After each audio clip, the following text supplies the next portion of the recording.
the biggest trend since the crisis in 2008 is the fact that consumers have redefined the way in which they see value.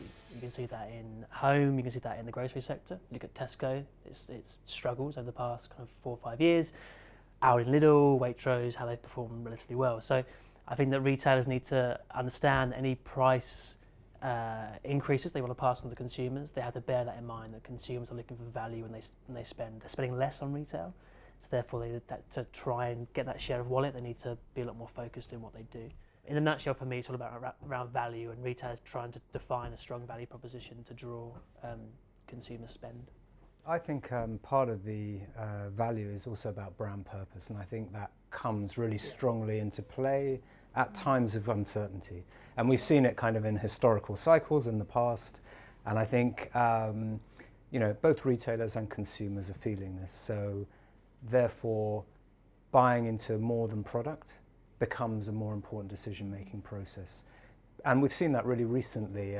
We've seen it in the just recently with a strike with Uber and Lyft in the US, and Lyft made a very strong statement about the Trump immigration policy, whereas Uber actually sort of made a tactical move to take advantage of a situation at New York City Airport, and that resulted in Lyft actually overtaking Uber, certainly in kind of App Store. So purpose becomes really important in times of uncertainty, and need to think beyond the short term and think more about the lifetime value and how we can use these opportunities to take advantage of building those relationships.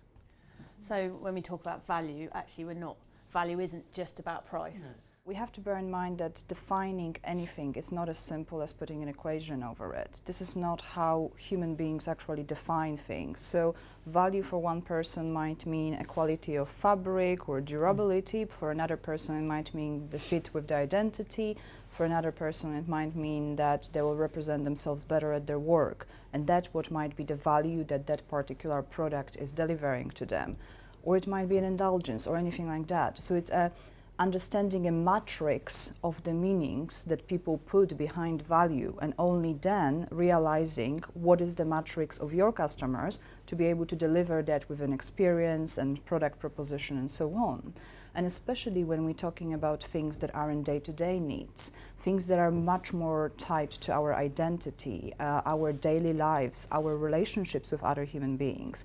We have to then bear in mind that we're not buying those products because we actually need them to survive. Back on this value thing, I think it's an equation. I think that's really important because we're obviously talking more consumer-centric terms at the moment, but from a business perspective as well, that equation has to be balanced. So how do we create greater value for the consumers whilst also creating value for our business as well? Yeah. But that's tied together. They are exactly value tied for the together. Business. Commercial effectiveness is a side effect of an amazing experience. Because if you don't give that amazing experience and what a customer wants, they're not going to spend the money, they're not going to tell a friend, they're not going to be loyal, and so on and so on. Well, that's, I think, the point about the equation is that it has to work for both sides. Because if you put an experience in place that's great for a consumer, which everyone wants to do, that may mean you've got to change processes and operations on the business side to enable that to kind of happen effectively. So I think the holy grail is trying to find the solutions which kind of tick both boxes, which is provide a better experience for the customers whilst at the same time creating operational efficiencies for the business.